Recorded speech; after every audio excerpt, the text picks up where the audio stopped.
Hi guys, welcome back to Being Da. That's a podcast for dads, and this is Joseph. I'm Doug, and we are dads coordinators at Homestart, Glasgow South.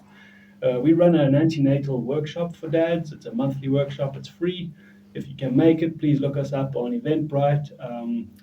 Good few hours of just giving you what you need as a dad to be to help prepare you for yourself, your partner, and for your baby. This podcast was kind of born out of the idea that we don't cover, there's so much to cover, we can't possibly do that in a workshop of a couple of hours. So we thought a podcast would be great to have this library of topics and stuff to look at, and it's a good opportunity to provide a bit of information and, do we want to say guidance? Do we want to put ourselves that high up? Maybe just a bit of sort of description Life of what you experience. could be looking at, and you'll be glad to know we're not going to go on and on about our own experiences as dads. That would get very boring very quickly. Not to us, but to you guys, I think it would be. And we're just, this is the second episode in a series of 3. We're looking at dad's mental health through the lens of the 1001 Days initiative, which is looking at infant mental health. So to have a healthy baby, a mentally healthy baby, it's good to have mentally healthy parents. Life doesn't always go that way, so we want to look at a few things that you could expect, you may see, you may experience, and how to sort of soften those and work around it in the unique position of being a father. Yeah. So we're going to talk about, in this episode, we're going to start off with the birth of your child when it comes and the effect that has on dad's mental health. I know for me it was quite taxing. Likewise. Witnessing that and being present during that. So we're going to cover that. And then we'll move on to the sleep and lack of sleep and adjusting to that and returning to work. And then we're going to talk about perinatal depression. Which it exists in fathers as well. Yeah. So the statistics you gave me earlier was 1 in 10 dads suffer from this, and 1 in 7 mothers suffer from it. So then we're also going to talk about mums returning to work. We'll touch on a few other things, but if a good time we can cover that as well. Yeah. And we're going to jump in with the birth, which is oftentimes, what we're there for. Hey, what it's about the birth. It's very important, and our workshop is very much focuses on the birthing experience. Yeah. But no 2 births are the same. I mean, You've got 2 kids, I've got 2 kids. We've got 4 different experiences at least. And it's 4 adults, 4 children, and each one would have experienced a different thing. Yeah, that's true. So what can a dad do to prepare for the birth of his child? A number of things. I think there is a preparation for himself. So, for example, birthing can be difficult to watch. Even if there is no intervention required within the birth, it can be difficult to watch. You're seeing your partner going through at least great discomfort, pain, difficulty, and you've probably not seen that before. You've probably not seen someone experience that amount of exhaustion, that amount of physical work. Yeah, well, they say it's the equivalent of running a marathon. And, it's not something we're ever going to experience, so we're always on the outside looking in. But we're far from just being redundant and like, well, you just sit in the corner there. So you can prepare yourself. How do you prepare yourself? What is be real with yourself? There's a lot of, we always hear the joke about dads passing out, but there are men who pass out when they see the epidural. That's the word I'm hunting for. We've heard from the professionals, they say that's often where dads pass out. That is quite a needle, though. It is quite a needle, yeah. I think depending on the type of birth, there may be tearing, so you may see blood. So it's not particularly a squeaky clean procedure, birthing, if you don't know about that. So we're not going to sort of say to guys, hey, man up about it. It's a bit of blood, but let's just be tough. If it's not your thing, be real and say, it's not my thing. I can't really handle the sight of blood, so I don't want to watch my child being born. That's fair, but that's some of the actual in-birth strategies. It's just acknowledge, talk to someone about it, and position yourself well in the room so that you don't have to see that. Yeah, and it's depending on what kind of birth you're going for, whether it's a home birth or a hospital birth. You know, the best a dad can do at this point is prepare, make sure you know the numbers to call, make sure you know the route to the hospital. Yeah. If you are driving, if you're the designated driver, make sure you've planned your route, because you don't know what time of day it's going to happen. It may be in rush hour, it may be in the middle of the night. If you're not driving and you're using a friend or a family member to get you there, it's a good idea to have a backup. Yeah. It's also not the time to try to prove to your wife you are Lewis Hamilton. Yeah. Right? You know, so just to Calm yourself. You know, it's remove the drama. You know, we're not talking. You know, Hollywood loves making a story about it, but you're not that guy. Yeah, and if you are having a home birth, you need to think about when to phone the midwife, when to phone maternity assessment. You know, and you know, most couples will do the first part, latent phase of labour in the house. So it's just being mentally there for your partner, trying to help her, support her, comfort her, and that's your role at that point. Make sure she's as comfortable as possible. Try and relax with back rubs. You know, just whatever she needs, you to go for at this point. So, and labour can be quite a long time, can't it? It could last a good chunk of time. It can be a long time at home, can be a long time in the ward. Yeah. So there's a lot going on there. We do cover a lot of that in our workshop. I think the birth for me, the birth of my first child was traumatic. Won't go into details, but I was traumatized by it. There was not a lot of support afterwards. There was not, even amongst my male friends who also I knew had experienced a traumatic birth, like I mentioned in our previous episode. There were a lot of my friends at the time where, as couples, they were all getting pregnant, and we had various experiences in the birthing suite. There still wasn't that sort of that openness to talk about it. It was still kind of a bit of a taboo, you know, especially around the thing of, well, mom's the one that just pushed out a baby. Who are you as a man who just stood and watched? Who are you to raise what you've witnessed and how it's impacted you? And again, we're not trying to take away from mom, but what we experience can be traumatic, and in some instances lead to post-traumatic stress disorder. Some people say, well, I'm never having a child again, but it also can impact them to a point of it impacts how they father, how they're engaged with the child, how they are with their partner. So there are some serious consequences if it's been a traumatic birth, and if the father doesn't process it well enough. Maybe some guys may process it well, others maybe not. Yeah. And whatever feelings you have at that point, once your baby's here, they're all relevant. And they valid. might not be what you expected to feel. You might say, you know, why am I not overjoyed? You know, why am I not ecstatic like you see in the movies? You know, but that's fine. Whatever you feel. You know, some guys we spoke to have felt guilty or lonely at that point in time. Some guys feel they don't feel anything. Just numb. And that can be, you know, just take time to process. Maybe becoming a father doesn't really sink in, even though the baby's here. The labour can be so traumatic that you've no time to process anything else, and your sole concern is on mum. And that's fine. We do say, like we said in the last episode, and we tell as many people who listen to us, is reach out to a friend or a buddy, and if you don't have anybody, reach out to some services.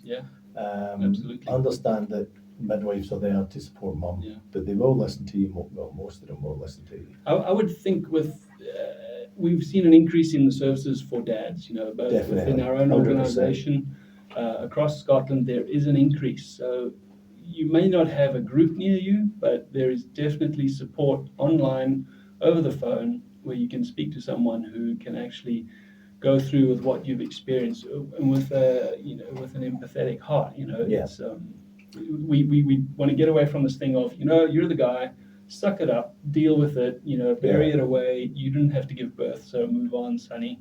That's not what we're looking at. Yeah. That is where the problem starts. Is if we bury it and we don't actually process it, that's the problem. Yeah, and then you top that with getting home, Mhm. and then everybody's delighted to see mom, and everybody's delighted to see baby, and that's amazing.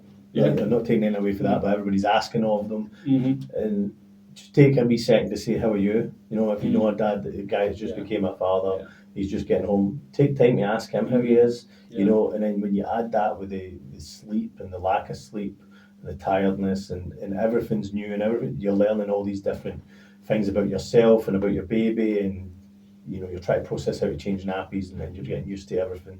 Cram that all together on top of workloads and paternity leave.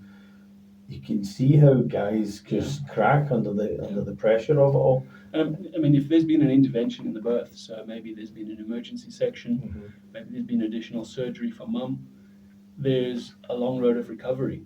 Yeah. And you you just need to buckle down in one sense and say, right, I've got to get in, I've got to help run the home, look after the baby, support my partner as best I can. And that's good and that's great, but please give yourself at some point the time to process what's happened. Yeah. That is festering, letting it just stay there. Guys, they probably risk ridicule. They'd say, "Oh, why did that affect you? Don't you just be tough, man? Toughen up." And there's sort of reinforcing sort of this male stigma about we don't need anything. I'm tough. I'm standing. Yeah, we don't standing ask for alone. help. Yeah, because asking for help is weakness. But when you see someone broken down by the trauma that they've experienced, that also is weakness. So I would say asking for help isn't weakness. It's actually a case of, how do I process this and become strong again? Because in the back of your mind, you're weakening. And in some cases, it's almost being brave, Mm-hmm. reaching out and asking for support. Yeah. When I was a wee kid and I taught myself, I would always be told, "Oh, be a brave wee soldier. You can march through this." Mm-hmm. And that kind of stuck with me for my whole life. Yeah. Trying to reach out and ask for support for me personally was a bit of a struggle, but getting used to the idea and then doing it and then realizing, this is the better option here. Yeah, absolutely. And I think there are, like I was saying, speak to a dad, speak to someone who's been through it. Yeah. Because we witness. We don't experience the birth in terms of giving birth, but we witness. We see things. We're present. We're powerless. It's just a difficult thing for guys. It's like if we must fix it, well, I can do this, I can do that. Mm-hmm. At that point, you're doing nothing. It's like you can't. You're not a midwife. You're not a doctor. You're. And that's why we bang on so much about groups, peer support groups, and we're based in Glasgow in Scotland, and that's our audience hopefully. But if you are listening further afield or wherever, just try and find a group for dads. We see more and more coming up. Yeah, I mean there was none when I was having my kids, but there's some now. Yeah. We both, like Doug just said, we both run groups for dads. Doug does up to 2 years old, and I do primary 1 to primary 4. So there is groups there, but these groups were just socialising, venting to other guys. And I mean, you turn up at a group, you don't know anyone. Yeah. But you soon get to know. Yeah, you get to know them quickly. If there's no groups in your area, start a group. Hit us up. Get in touch. We'll give you some tips. We'd like to see this. I think this is really. I've seen it. I've been running this group for four and a bit years. Seen it time and time again. Guys come in. They're all at sea. They've experienced some stuff. A couple of weeks in, a month or 2 in, fantastic. And life's got a new angle to it, but it's a fantastic angle. And a lot of that initial fear is basically gone. Yeah, and you have guys drive quite a distance to attend your group, which is impressive. Yeah, we don't tell the boss. We've got guys coming quite a distance, because there's nothing where they are. And I would love it. I mean, and the reason our group works is because we know that there's a lot of baby groups out there, and it's open to mum and dad. But the reality is those groups are probably 97% mums, in that 95 to 100% mums. And when a dad comes along, there's no other dads to talk about. There's no common currency to discuss giving birth because dad hasn't. And sometimes there's like even relational things like, well, why would I give this guy my phone number? Yeah, well, we spoke about that things. Yeah. before, haven't we? Where you go to a parents group and all the mums are all meeting up for a coffee. Yeah. And then you and your little one's excluded. And I get it, understand, because why would this lady give me her number and say, oh, here's my number, phone me and meet for a coffee? That's a bit odd, but the old dads group would do that. That's fine. But although they're welcoming, and you're still slightly at the edge, you're still slightly excluded in a way. Whereas if you're in a group of peers, it works really well. And it's not like we have to cajole or manage or force guys to do whatever in the group. They come along and it just naturally runs along. Sort of carrying on from that a little bit, I mean, that I've got here, my notes is adjusting to the new world order. Now, we're not talking about politics or secret organizations. We're talking about your infant is in charge, right? Yeah. They are, quite frankly, irrational because they don't reason. They know they're hungry and they're going to tell you. They know they have something in their nappy and they need to change it, and they're unhappy. And so that, along with all the other rhythms of sleep and growth and development, your needs are secondary. It's like, too bad. If baby's teething and it's the middle of the night, get up and you've got to console him. Yeah. It's 2:30 in the morning. You've got to do it. They don't care if you need sleep. Yeah, your baby's now. The next day. Not at all. Your baby's now at the heart of everything you do, isn't it? Yeah. And it should be as well. It should be. But it can be quite, I think, with the lack of sleep, this new territory, it can be quite daunting sometimes. You're like, are we doing the right thing? Why is baby crying? You at about the 2 to 3 month point, you go through what used to be called colic. We now talk about the purple crying. What is it? And there's nothing you can do. They're unconsolable. So, am I doing something wrong as a dad? Are we doing something wrong as a couple?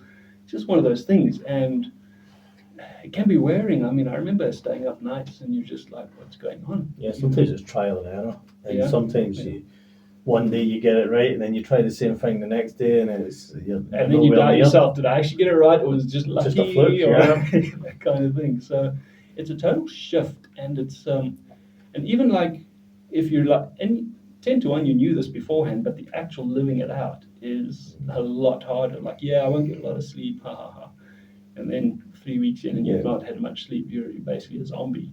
Yeah, that's when it really hits the fan, the lack of sleep. The rest of it, I'm never going to say it's easy at all. Not at all. That's not what I'm implying. What's easy? If you get a baby that's not sleeping, and it's up every few hours, it's exhausting. In that old one where people say, "Oh, sleep when the baby sleeps." All right. Especially if you've got other things going on. Yeah. Try to maintain your house, catch up with the housework. Yeah. Prepare dinners. So, batch cooking is a good idea. Yeah. Get all your cooking out of the way. And that's something dads could do to help mum. And if you're breastfeeding, the sleep becomes even harder. Yeah. If you're solely breastfeeding, at least if you're expressing milk, dad can then help and get up and feed baby when mum can get a rest. But there's so many pros and cons to that as well. So it's not as simple as there's just so much there. And then now mum might have maternity leave that started and is going to run a long time. But if you have 2 weeks, not a lot of time to adjust. No, not at all. And all of a sudden you're going to be thinking about getting back to work. And probably at this point you're probably going to be thinking, I don't know if I want to go back to work. I have to go back to work. Most definitely think that. Yeah, and it's like, I mean, other people know me. I love my job. No. Did you buy a ticket for tonight? No. And I think it's a lot of, and maybe some guys are like, sure, I can't wait to get back to work so I can just return to some form of normality, which is a valid feeling. But you see your partner who's tired, worn out, and coming around and recovering and adjusting and everything. But if she's been through a really rough time, you probably really hesitant to have to get back into the normal swing of things. Yeah. And that can be quite challenging. And she might really have additional, sort of needs that you weren't expecting before. And if she's recovering from procedures, life can be a lot more difficult. Yeah. And it's just something to consider. And if things all of a sudden get complicated, then you're back at work, and it's a 9 to 5 or more, if it's shift work, whatever it is. You're then back focused on your productivity, your outputs, whatever it is you're doing. And in the back of your mind, and at home, how is mom doing with baby? Yeah. You know? It's a tough one to get right. Yeah. But millions of people do it every week. So Yeah. It's something that you can't. I think part of the joy, and I say joy because in hindsight it's joyful. At the time it's not. But part of it is you have this unique position. You are the father of that child. Your mother's the mother of that child, and you as this new family are going forward and working it out together. And you're learning to read your child, understand your child, what they're communicating. Non-verbal, of course, but you pick it up. And you'll pick up their cues pretty quickly. Yeah. And that's kind of an exciting journey. It's like there's this human being who can't speak, but they can communicate. Yeah. And I think that's the joy of it. That's one of the many joys of it. But I didn't experience any paternal perinatal depression, and that is actually the official term, and I'll get to that in a minute. I didn't experience it, so I can't really speak from that. Yeah. But at any of these points, a dad can feel it. Yeah. And the reason we say paternal, and it's not something we've coined, we came up with it, but then we found someone else had come up with it first, so I don't know if there's a trademark on that or not, but I just want to read the definition of it. And this is as late as last year when this came out. This came out of Oxford, out of an NHS initiative. The prevalence of depression rises to 25 to 50% in men whose partner also experiences postnatal depression. Symptoms, or perinatal depression, as we should call it. Symptoms of postnatal depression include low mood, a lack of interest in activities, feeling anxious, guilty and worthless, as well as possible self-harm occurring during the 2 years after the birth of a child. Fathers are also known to express more aggression, irritability, and anxiety than mothers. And this has led researchers to suggest that fathers may experience a different condition known as paternal perinatal depression. So this is UK-based research. I think it is moving the conversation on, and that's important. We do need to talk about it because it is a different thing. So mums might become more isolated. We might become more irritable publicly. We might be more aggressive to those around us, within the family maybe. And we know guys who have expressed anger, and they've not been angry people, and it's just come out of nowhere. They're like, I'm not an angry person, but I'm really angry right now. Thankfully, they've started processing that. Why was he angry? Was angry at who or what, or the situation? Irritability,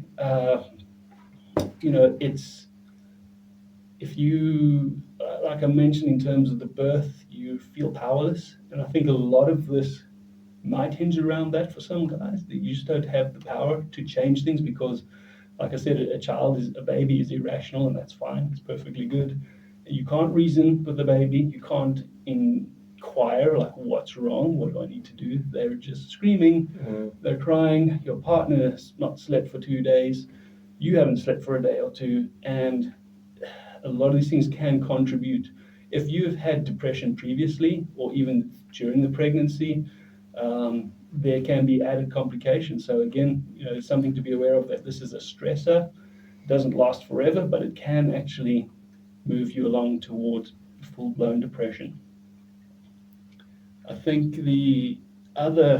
what has come up in the work is often men don't experience any depression, and then when mom returns to work, and maybe the child goes into creche, or maybe you're a stay-at-home dad, but oftentimes it's been noted when the mom returns to work, the dad can have an onset of paternal perinatal depression. That could be 6 months down the line, could be 8 months down the line. So again, the difference differs for each person, each couple, each family, but that can be a trigger as well. It's been a noted trigger. Yeah. And there is support out there for this. So if you are suffering from any of these conditions, or you have any of these symptoms and you're just worried about it, get in touch with your GP, and you can reach out to other services, speak to the midwife or the health visitor it will be that comes to visit. So yeah, you're best speaking up here. Yeah, I think one of the other things to mention around this is, and I hope professionals are picking up on this, is that in terms of father's mental health, it doesn't necessarily tally along with mother's mental health. So mom can have absolutely great mental health around the birth, the father might not. Yeah. But normally the reasoning is, well, mom's fine, baby's fine, dad must be fine. So they think everything's great, but that man is struggling. And sometimes men will be like, well, do I have a right to mention my struggles? Again, this whole thing of, well, I didn't give birth, so do I have a right? You do have a right, absolutely. You are a person, or someone who is of immense value, and your mental health is important. It's always something that we say about men, where men often don't talk about things. In certain environments, men do open up and discuss things. If you need an environment where you can do that, reach out either to us, reach out to an organization. There's a number of organizations within Glasgow. They can offer support to men. Yeah. And it's also worth noting that in terms of suicide, it's independent of whether the mom has been suicidal or not. If he hasn't been, it doesn't mean the father won't be. He could be. So we do want to mention that. We don't want to shy away from that. But again, please reach out and speak to someone about that. There's no shame. There's nothing wrong with a man reaching out and asking for support on that, whether it be counseling, therapy, whatever it is. Please don't think you need to bear it all on your own. And if you can't bear it on your own, then it's not worth it. Please don't think that way. We really want to encourage you to reach out and share that burden. Yeah, and we'll put the links in the description of this video, so you can find a link to some support there as well. So, can we say pandemic? Are we allowed to say that these days? Yeah. Or is it, we can deal with it? It feels like a very long time ago, but it wasn't really. Well, in terms of changes that's happened, it's a long time ago. A few years ago during the pandemic, dads weren't even allowed in to support mum during the birth of their child. So that was horrendous. Yeah. Horrendous conditions people were put in. They weren't allowed in, or for a limited time. Yeah. One of the things that we've noticed, and Fathers Network Scotland has run a survey and confirms this, in fact, and it's an accelerating trend, is that fathers are spending more time with their children. So in terms of after the pandemic, there's been obviously people are aware, huge social shifts, social changes. But there has also been one of the big shifts has been dads are wanting to spend more time with their kids and are spending more time with their kids if they have it. Yeah, there's definitely some positives that came out of the COVID-19 pandemic. One of them was, a lot of companies have changed their flexible working policies. Yeah. And dads did get time with their kids that they wouldn't have ever got before. Yeah. I know quite a few people that, worked long hours or whatnot, and they don't get to see their kids that often. Maybe at the weekend, or maybe just on the odd day during the week. But during the pandemic, they got to spend almost 2 years with their kids that they would never have got, which also changed people's lives for the better, and changed people's careers, because they were like, oh, well, I don't need to do these crazy hours anymore. I can change it. So there was definitely some positives to come from the pandemic. And this is something that's a trend that's increasing. We saw it initially and we thought, oh, it might just die down, but it's continuing to increase. And I think I don't think you can credit that just solely to the pandemic as well, though. So I think there were movements beforehand. Yeah, because women are working in more higher paid jobs now as well. Yeah. So a lot more dads are working from home, or like you said, stay-at-home dads now, and mum's the main source of income. So that's on the increase, definitely. So that, a combination of the COVID and the time spent, is definitely increased. But it's good to see dads, more dads spending time with their kids. The percentage of dads at birth is massive now. 97% dads go to the birth. So it wasn't that long ago, dads weren't even invited in the room. So, Yeah. and I don't mean the pandemic, I mean just Mhm. in general. So, Yeah. 97% is pretty awesome. I think Yeah. that's probably the best you're going to get. I think so, and for the most part, that's consistent across the UK. So we've been, we talked about the birth. We're talking about a number of these things that are coming up now in sort of the first year. So we're talking about the 1,001 days. So that's the pregnancy, which is about 280 days, which leaves us a balance of roughly a year each. So we typically talk about the perinatal phase being up till the age of 2. And those first 2 years. So that's our second episode out of 3. There's a lot of changes in that first year. Babies go from, and you will probably forget what it was like seeing a child as a 2-week-old. Yeah, yeah. That first year, there's teething. They move on to solids. By the end of the first year, they're probably walking. Yeah, we'll And- cover that in our next episode. Yeah, and there's a lot that's going on. So it does change, it does move, it does shift. And so the question is, does it get better or does it get worse? And I always found people, it was almost 50-50 when I talked to people who had much older children. And I think that comes down to what you do with your kids, Yeah. whether it gets better or worse. I don't know, I've enjoyed the whole process. So Mhm. it definitely gets easier as they Yeah. become more independent and For sure. able to do more tasks themselves. So yeah, it definitely gets easier. Mhm. Whether it gets better, I don't know. I think it gets to a point and then it will dip and then it will increase again. I think once you hit the teenage years, it might dip again. But yeah, I think some kids develop a wee bit of an attitude when they get a bit older, and that might be a dip. But at the moment, with my kids' ages and where we are, Mhm. it's definitely getting easier. Mhm. But better, yeah, probably, yeah. What was the high point in that first year? Oof.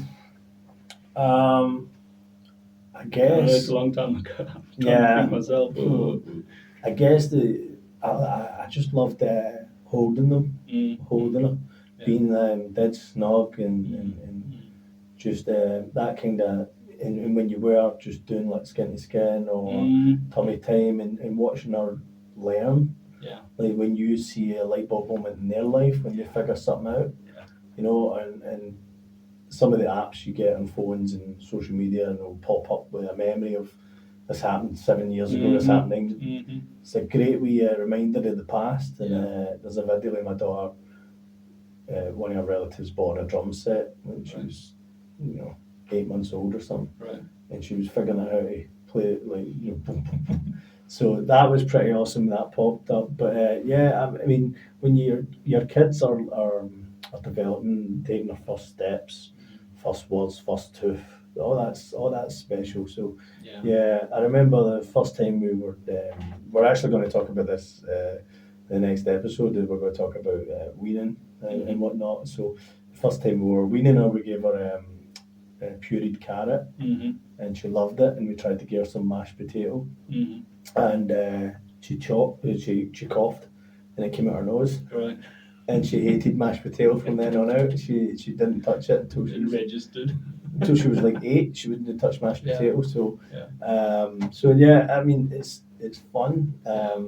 My kids used to be great eaters, and they're still good eaters, but they used to eat absolutely everything when they were younger. And the messes they used to make, there's 40 where my kids got peas up her nose, and lamb chops on her hair. Yeah. So yeah, there's a whole load of great memories that pop out thinking about it. But what about yourself? What was your? I remember when my son was born. So his mum was absolutely spent. So I held him, and it was just that moment looking into his eyes and him looking back at me.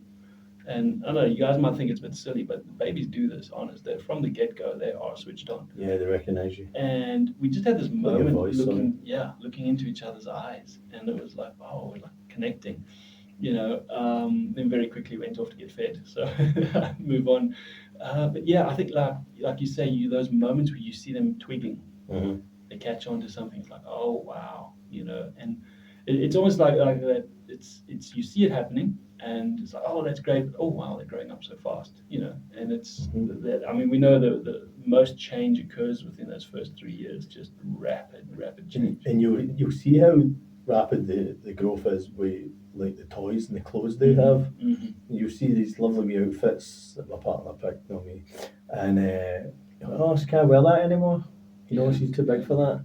Or a toy that was so special and so important to her Yeah. that it's now redundant and disregarded because I'm no longer interested in this. But I mean, don't get me wrong, there's still her favourite teddy. She's had Mhm. her first teddy, and she's had it her whole life. That's still really important to her. But Yeah. when you're going out and you're, I think my kids will like this or that, and getting outfits, and then that's a way of looking, going, that doesn't fit her, or she's outgrown this TV show or whatever. So you don't have the year. I know a year, people think, oh, a year's quite long, but in the terms of things, it's not. No. When you're talking about kids, the first year is so quick. And I think one of the two step changes that happen, I mean, the group I run, I'm privileged, I get to see young babies every week. And you see a 6-month-old who can't walk or crawl yet, and just happy as, chubby cheeks, big smiles, and the kids are great. And then one of the step changes is when they do crawl, they start to crawl. And then the next step change is when they can walk, because all of a sudden life speeds up. All of a sudden that baby, you knew if you just put them in there, a bit of tummy time, they're not going anywhere. All of a sudden when they can crawl, they make it down the hallway into the room at the end. They're crawling and climbing everywhere. Yeah, and then with the walking, the same thing, and it's just, but at the same time, like you say, they can do more for themselves. And just to see that growth is phenomenal. But I guess we better finish this. Better wrap up, yeah. Yeah, we'll wrap this one up. We'll continue our conversation on the next episode. So thanks for listening. Tune in again for episode 3. Thank you. See you guys then.